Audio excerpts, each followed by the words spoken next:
నువ్వు అలా ఉంటావా? షర్ట్ అలా ఉంటుందా? నీ జుట్టు అలా ఉంటుందా?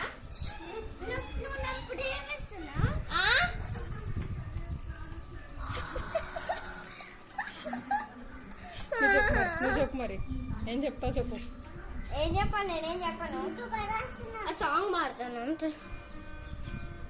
ఎవరు అమ్మాయి ఎవరు అమ్మాయి? అబ్బాయివా?